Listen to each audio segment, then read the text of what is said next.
All right, guys, welcome back to this episode. We are here live at Stars Vipers in Shirts, Texas. Brand new format for the podcast. Super excited to start to bring you guys video versions of our podcast, answering your questions, some of the interviews that we've been doing, and things like that. So for this episode, our first one here, this is a look at Stars Vipers here in Shirts, Texas. Their brand new facility, actually, it's incredible. It's a huge facility that's housing Stars Vipers cheer, as well as some of the other programs that they're beginning to offer, some of their ninja programs. They've actually started the fundamentals program for some of our newbies to cheer.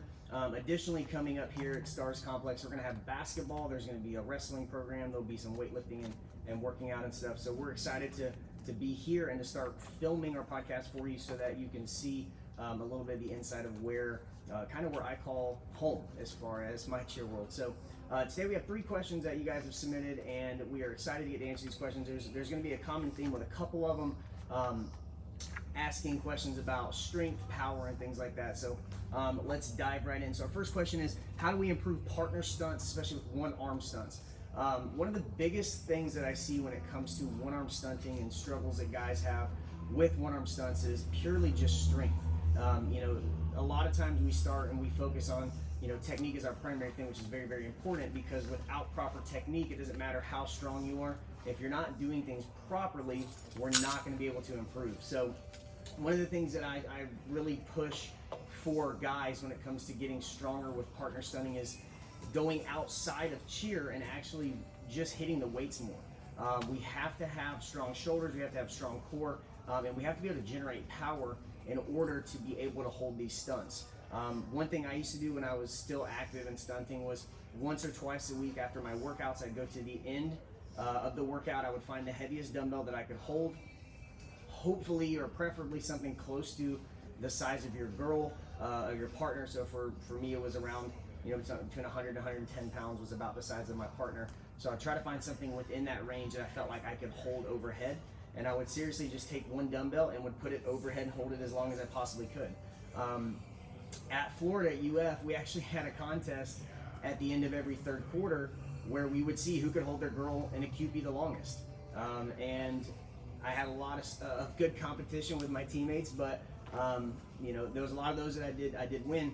And so in having that pride, not wanting to lose, I did spend a little bit of extra time trying to work on strength and one-handed stunts. So just simple things like, take the skill that you want to get better at and create a strength program or exercise that is going to specifically do that skill. And something as simple as finding a heavy weight, holding it overhead as long as you can, doing it on both arms, doing things like handstands, handstand holds, trying to shift to one arm can definitely help build up your strength as well. So just work on strength.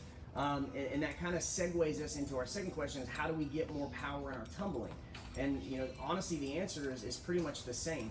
We spend enough time between tumbling practice with team, all the things that we're doing, private lessons and things like that. We spend enough time working on this technical stuff that really the thing that we need to work on most, you don't have to hide under your fine. It's okay. The biggest thing is just working on strength.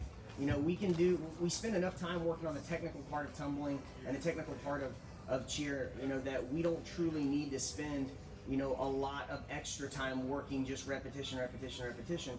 What we need to do is actually step outside of just the cheer specific stuff and build ourselves up as athletes. So working on things like strength, working on things like explosiveness, power, things of that nature will help you to be a more powerful tumbler. And honestly, just going through things like, break down each movement. If you're looking at a round off, the first part of a round off is very similar to a lunge. So working weighted lunges can help build that power.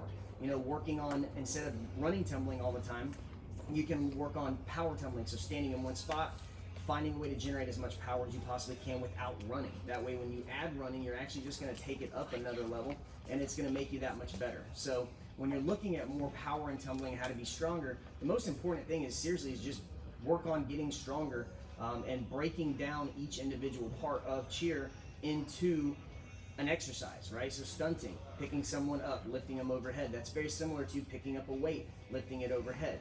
Things like running tumbling is very similar to things like sprinting and sprint training. Tumbling is very similar to plyometrics or jump training. So we can't just do cheer specifically and expect to get better. We have to bring in other things that will make us a better athlete overall, and that will translate back to cheer. We do enough at practice, we do enough running through our competitions and things like that, that we don't need to add a bunch more stuff there. What we need to do is create plans that improve those individual skills versus just doing them over and over again. Muscle memory will only take you so far, but stronger muscles with muscle memory will take you to that next level. And lastly, this is a question I've had this before and we haven't talked about it yet, but it's a good question, I think, and kind of my opinion over the years has changed. The question is school cheer considered a sport? You can look at the regulatory bodies and things like that, and you can answer the question that way where, is it Title IX? Is it recognized by different high school associations and things like that? And then again, college level, same thing. You have your collegiate teams that compete.